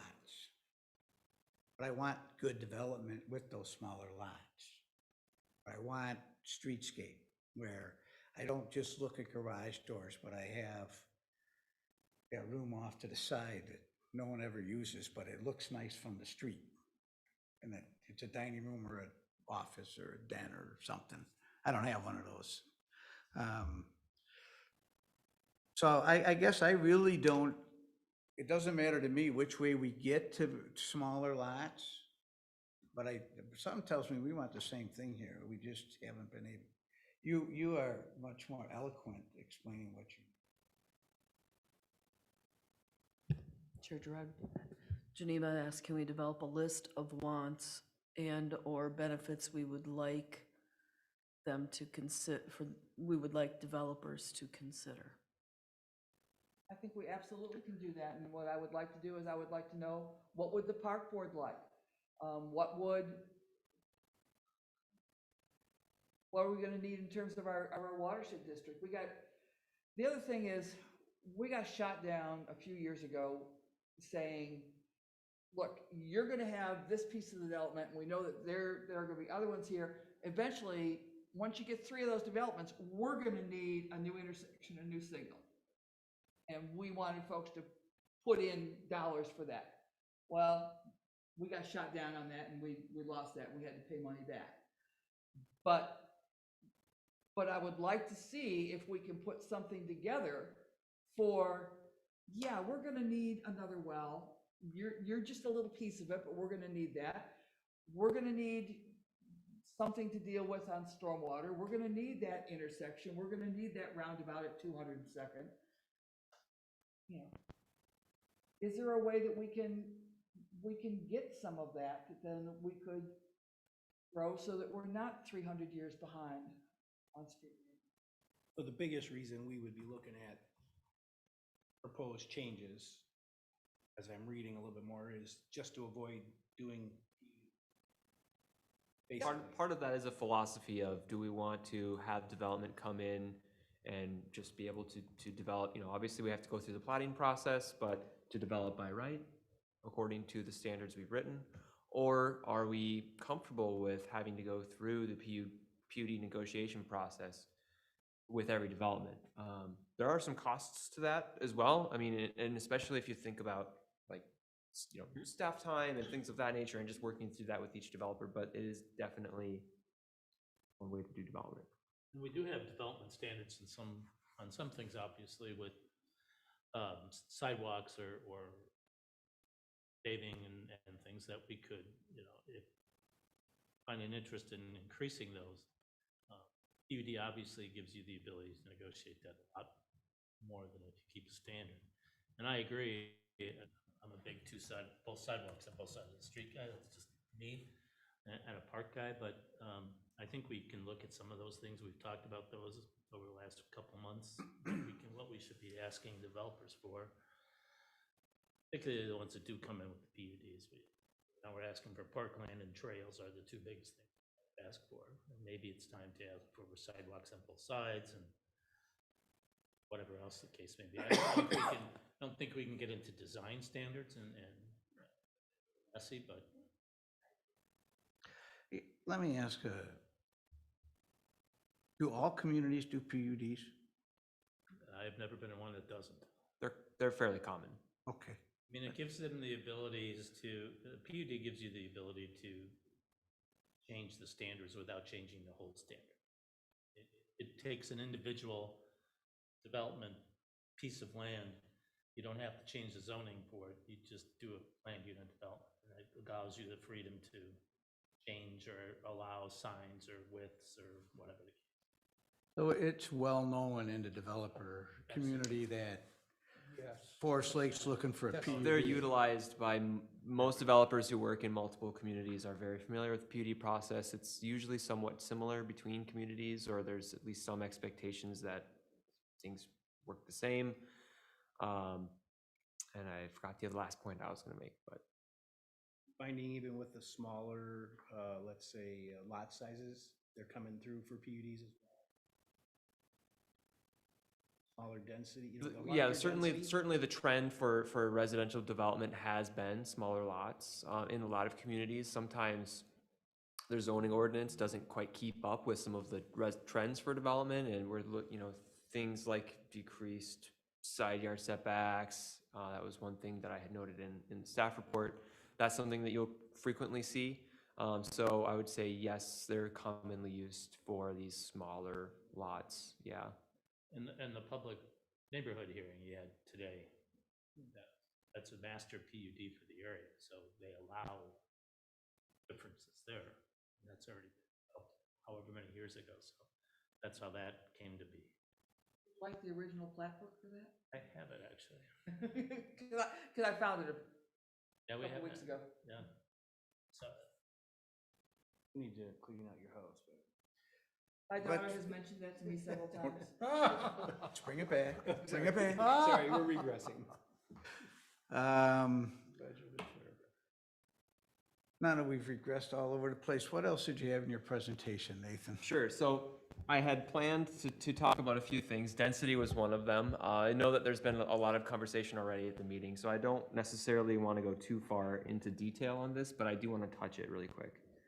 So the first slide that I'm showing here does present kind of a breakdown of the maximum units per acre that you would be able to see in a development with certain lot sizes. You want me to make it larger so you can see Please, it? really old eyes. All right, let's see what I can do here. I got another pair.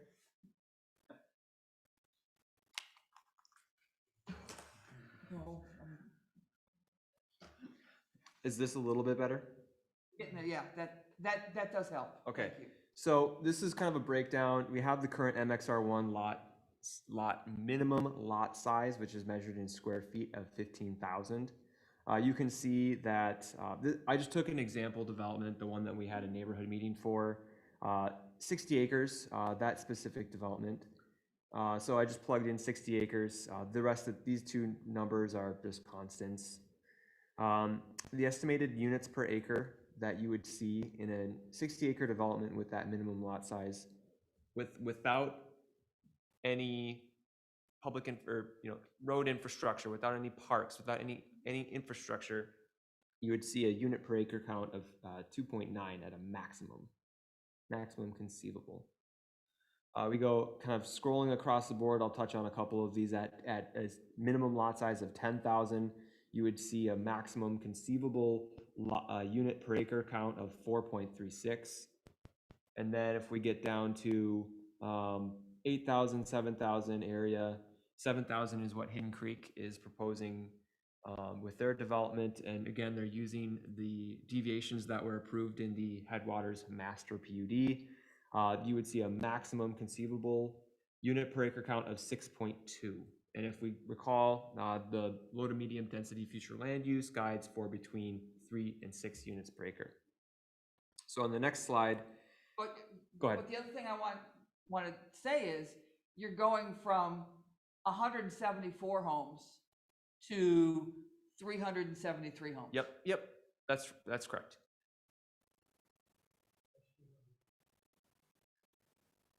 So yeah, and that's a good point. tripling. So estimated number of units, and so that would correspond with obviously the unit per acre. So yeah, 370 plus units would be expected in maximum conceivable, right? Probably never get to because you have infrastructure and all. But, But Right. this shows you what the impact of the density. oh, it's gonna be 350. So the next slide that I prepared was just sort of, again, just building on a slide that I presented at the last meeting. I'm really just going to talk about the top box here that the cursor is circling. These are the 4 concept plans that we've reviewed they're at some stage of development currently. I just want to point out the densities that are in these developments because, of course, when talking about density, there's so many factors that actually impact the resulting density on any specific site. Each site has things like wetlands and how you orientate all of the roads and the buildings are going to be different. So you're going to see different resulting densities. But at the end of the day, we're seeing in circumstances where people are requesting smaller lot sizes, we're seeing 2 to 3 units per acre in some of these proposals at least. And obviously these proposals are concept plans, they're not approved plats, but it does help to kind of create some context for the discussion. So that was some of the information that I had prepared for you on density. And if there's any questions on that, I'm happy to take those. I'm gonna move on to the next kind of piece that I just wanted to touch before kind of ending this presentation to you. Zoom out here. It's really quick, Commissioner Chair, just wanted to let you know, Geneva had to go, she had to log off, so she's no longer in the meeting. Thank you. Okay, so one of the things that I touched on in the staff report, and I did change in this slide, was simply to provide a range of side yard setbacks, 7.5 to 10 feet. And there's what is acceptable at a minimum, which, in conversations with city staff, building official, fire chief, is 7.5 feet at the very minimum is what they said they were comfortable with. And there's what the city would prefer to see, which is 10 feet. And that's what I've heard on the basis of safety. I just wanted to bring this particular standard up because I do think that if you were to change the other standards, this is another standard that you would expect to continue to see requests to deviate from. So if you're gonna have a smaller lot area, perhaps the lot width is different, you would expect developers to continue to request, like, for example, a 50-foot building pad is standard. So I think it's an important thing for the Planning Commission to discuss. I'm not necessarily going to argue one way or the other, but I do think it should be part of this overall discussion. So that was the information that I prepared for you. Another point from the staff report is design standards, and I had a couple points in there, but I think if the city does decide to go that route, it should be a different conversation than the MXR1. It's a big question of whether to do that, and there's a lot of other single-family zones to consider. That the city would want to do is really clearly understand what its goals are for design standards if it was going to go that route. So those are that's really all I have for you. I'm happy to take any questions. This, and I printed this one. This was really helpful to me as I was thinking and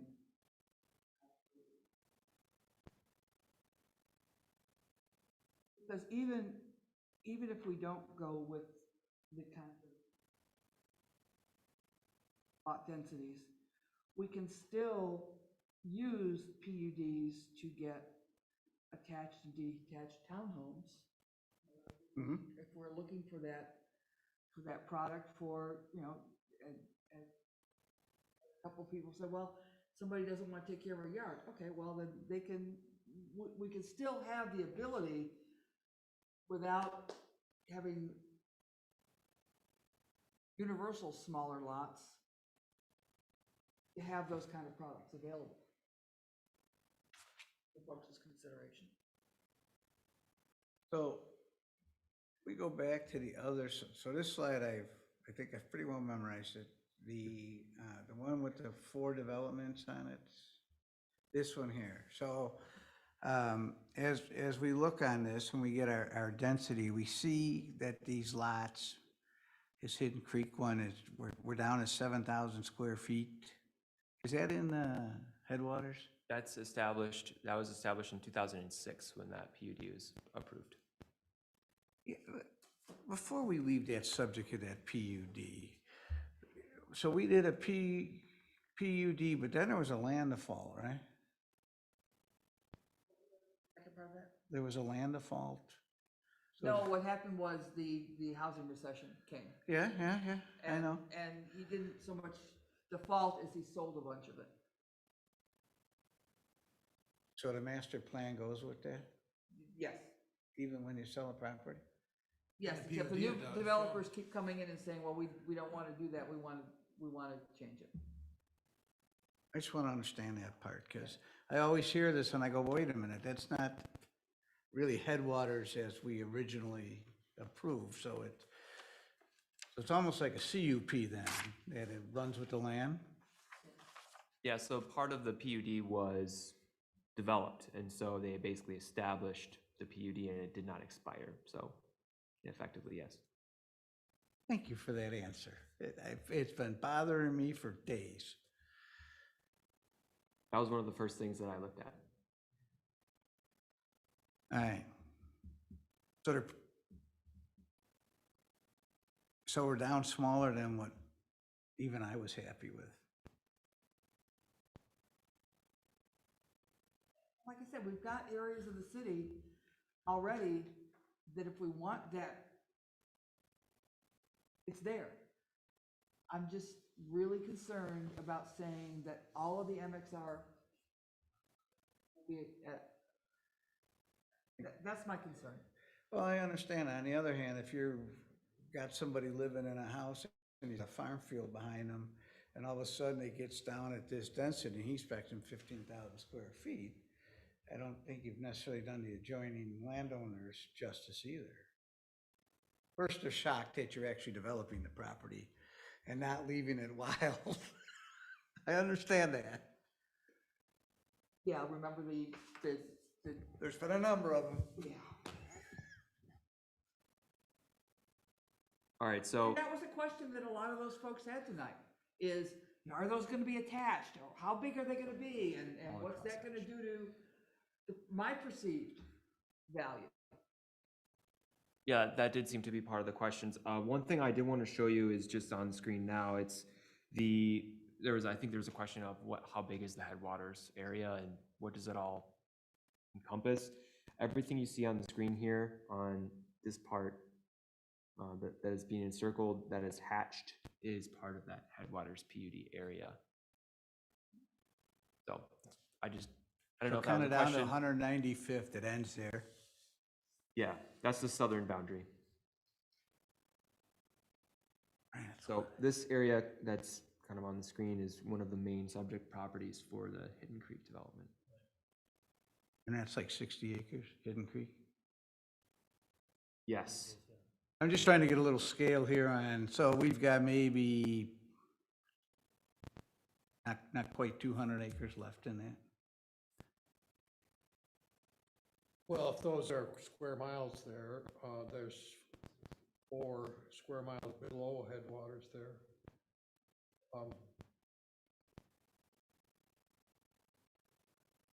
41320 square border sections, right? Is that what it, no. Acres is that? Well, a section is 640. I'm sorry. Yeah, The whole square thing is- mile is 640. Yeah. This is a 40 acre.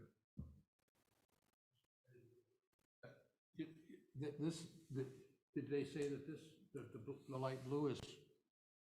That last square was almost 50 acres. Yeah. So we're looking at 200, 250 acres maybe. At that density, yeah. Aye. I was just trying to figure how much is left of that thing. It just seems. Yeah, we'd want to look at the PUD that was approved to understand what the approved kind of uses and the breakdown, because there is a little bit more to the density of the future development than just the. Because it's different densities depending where you're at in that development. Right, yes, exactly. So the deviations may be different. We would have to review that.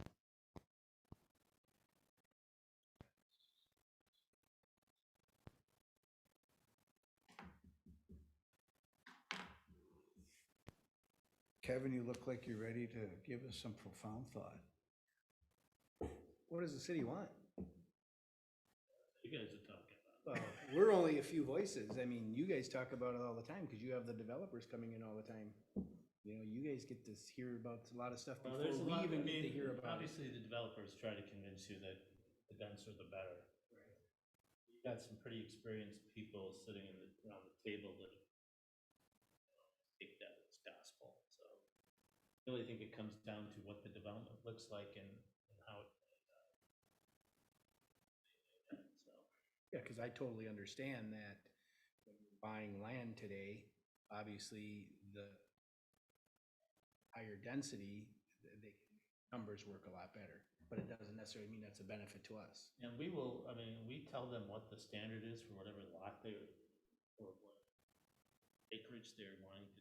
And tell them that we can do them that great.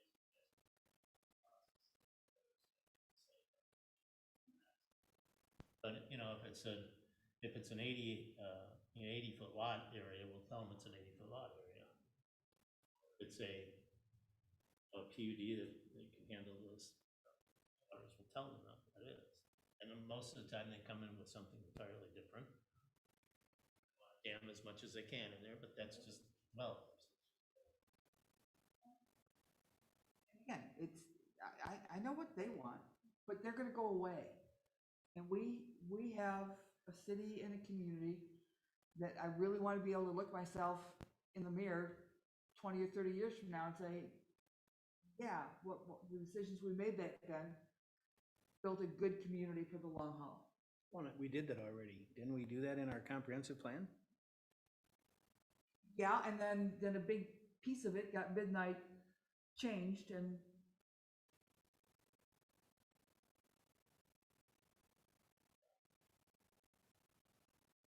yeah, we did a lot of that. We agonized over what areas should be zoned how.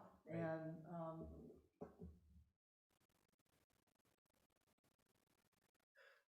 Would our esteemed council person care to weigh in? That would be you, Ms. Munson. I know. You got to come up to a microphone though, so we all get to hear your Yeah, if profound they get to hear thoughts. us, they get to hear you.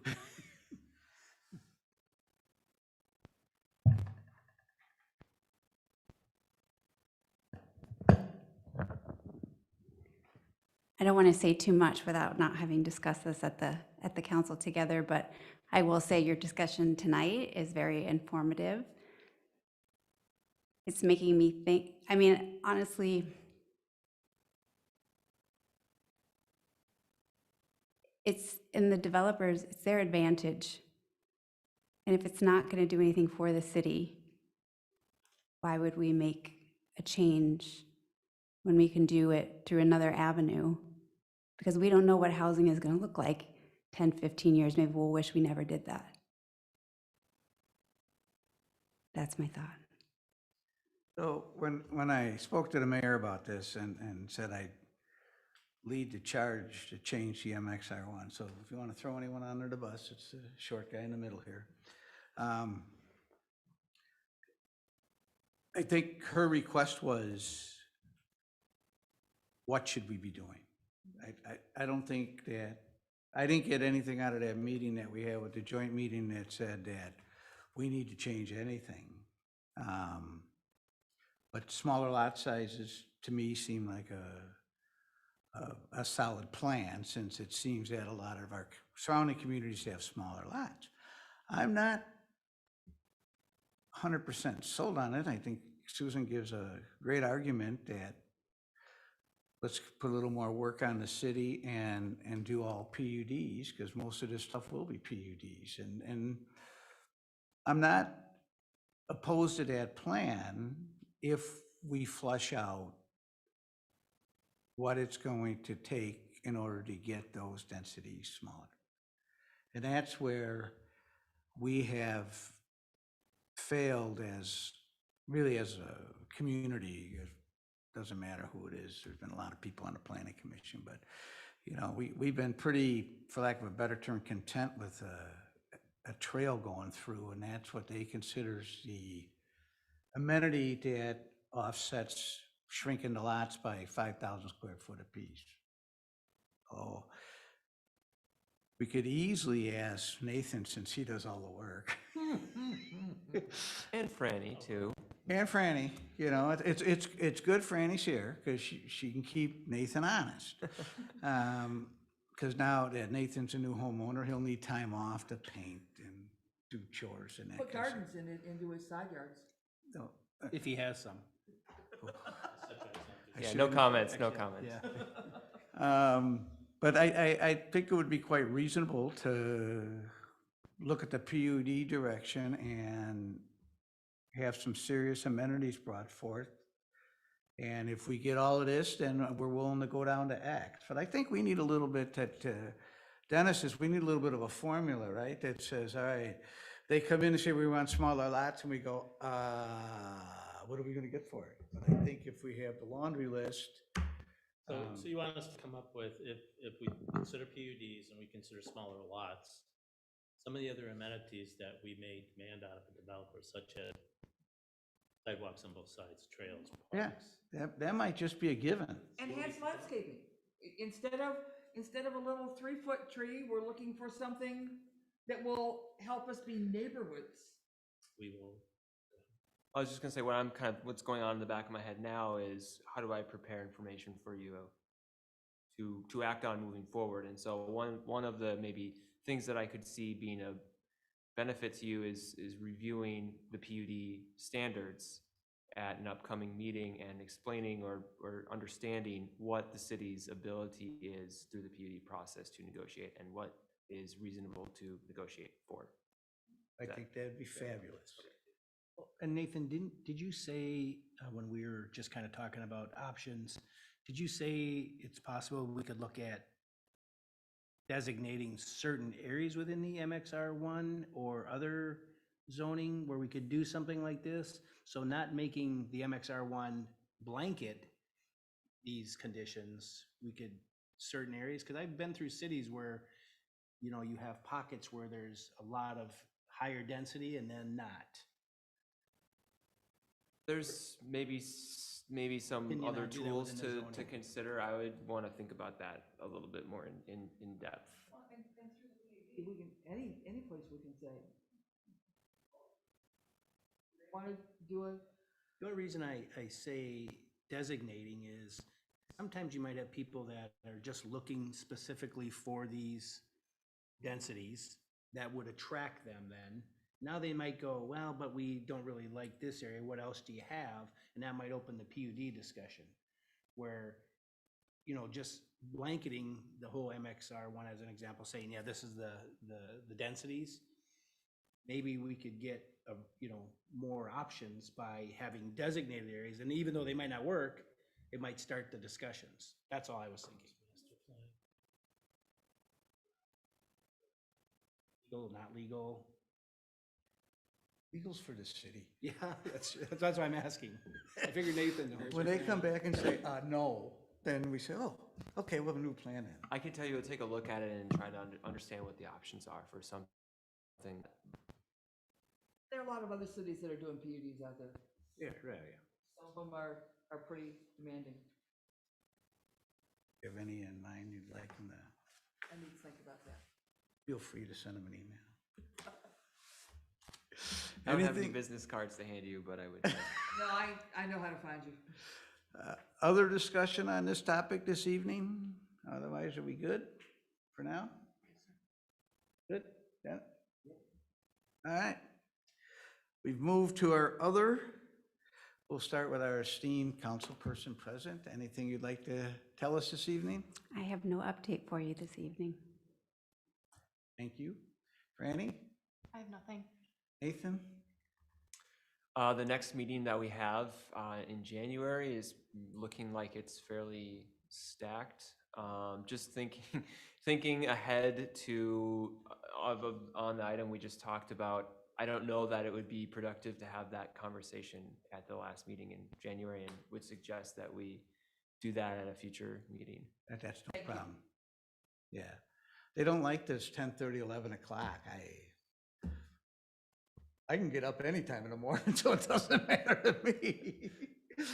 We might be testing the limits again next week or at the next meeting. but- Without that. Can you give us a preview of coming attractions? Yeah, so we have a public hearing for a variance, 2 side yard setback,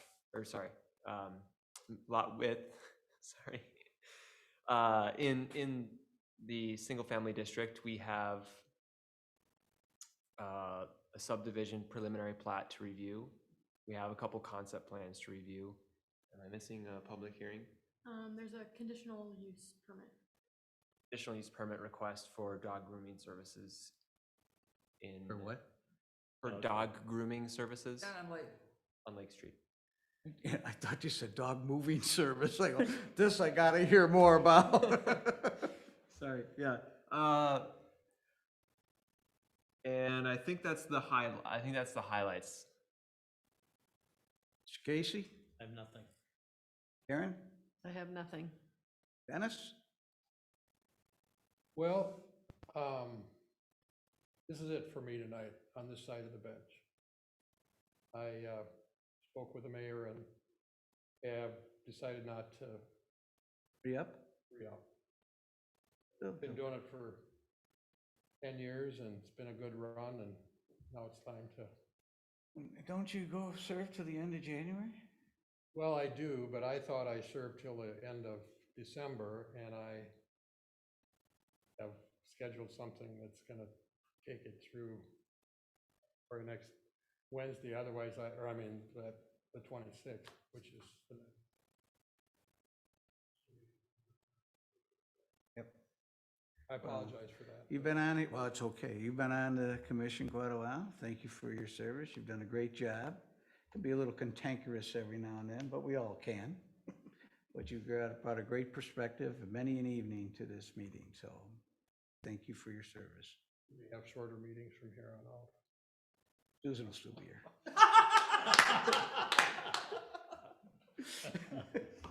Susan?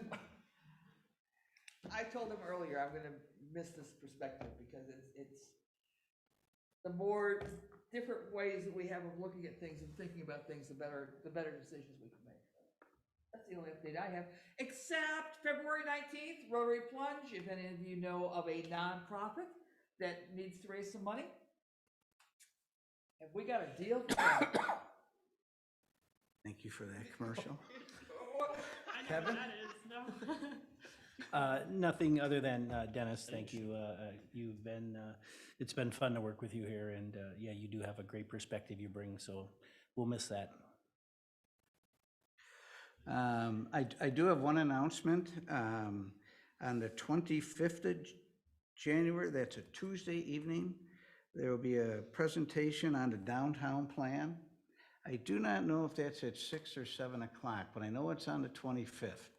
On a Tuesday? I thought this always happened on Mondays. Yeah, but we are putting it on Tuesday this time. It begins at 7 PM. At 7 PM. It'll be publicly noticed, so everyone on the planning commission is invited to attend. I'll be upstairs. I believe so, yes. So 7 o'clock on the 25th. So this is the presentation of kind of the findings here Yeah, of the group? it's the initial presentation of kind of a concept. Okay. To get some reaction to what the concept is.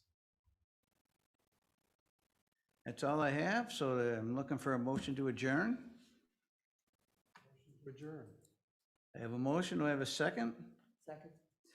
All those in favor signify by saying aye. Aye. Opposed? Abstentions? Motion carries unanimous. Thank you all for your service this evening. Dennis, once again, thank you for Your long commitment here.